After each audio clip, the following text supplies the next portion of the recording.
Hello, everyone, and welcome to Story Time with Captain Party. Um, Last time on Story Time, we read Chapter 9, and we learned some more things about Victor and about care facilities. And now it's time for Chapter 10. So, let's see here.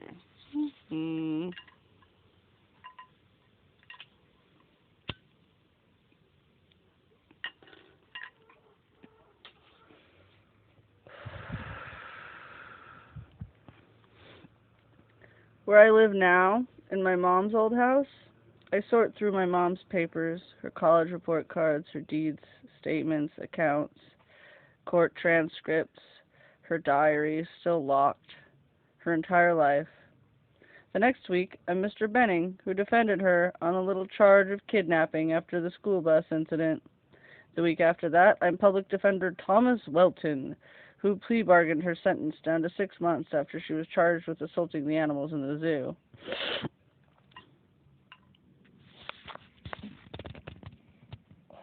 After him, I'm the American Civil Liberties attorney who went to bat with her on the malicious mischief charge, stemming from the disturbance at the ballet. There's an opposite to déjà vu. They call it jamais-vu. It's when you meet the same people or visit the same places again and again, but each time it's the first.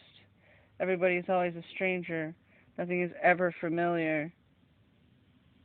"How's Victor doing?" my mom asks on my next visit.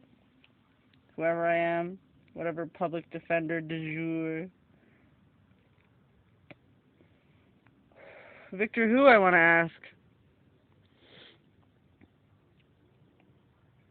"You don't want to know," I say. "It would break your heart."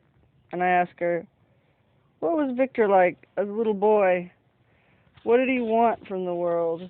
Did he have any big goals he dreamed about?"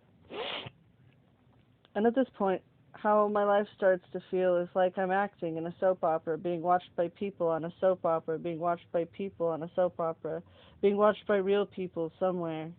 And every time I visit, I watch the halls for another chance to talk with the doctor, and with her little black brain of hair and her ears and her glasses. Dr. Paige Marshall with her clipboard and attitude. Her scary dreams about helping my mom live another 10 or 20 years. Dr. Paige Marshall, another potential dose of sexual anesthetic. See also Nico. See also Tanya. See also Lisa. More and more it feels like I'm doing a really bad impersonation of myself. My life makes about as much sense as a Zen cone. A house wren sings, but whether it's a real bird or it's 4 o'clock, I'm not sure. My memory isn't any good, my mom says.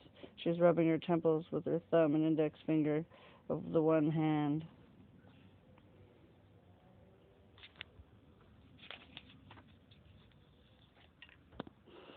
Well, then she says, "I worry I should tell Victor the truth about himself." Propped on her stack of pillows, she says, "Before it's too late. And I wonder if Victor has a right to know who he really is. So just tell him, I say. I bring food, a bowl of chocolate pudding, and I try to sneak a spoon into her mouth.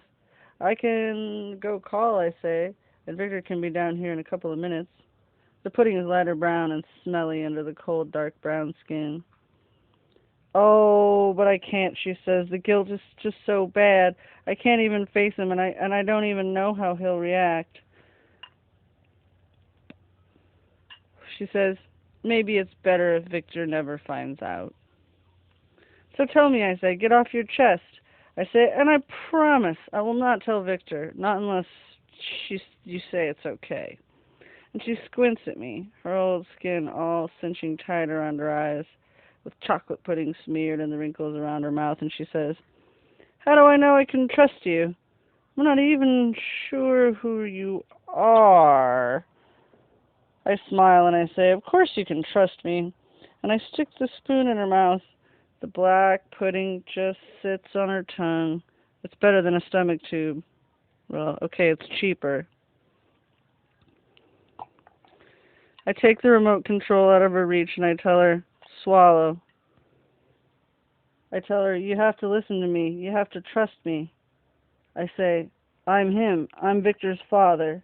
And her milky eyes swell at me while the rest of her face, her wrinkles and skin seem to slide into the collar of her nightgown.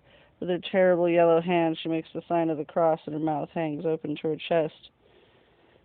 Oh, you're him and you've come back, she says. Oh, blessed Father, Holy Father, she says. Oh, Holy Father, please, please, please forgive me.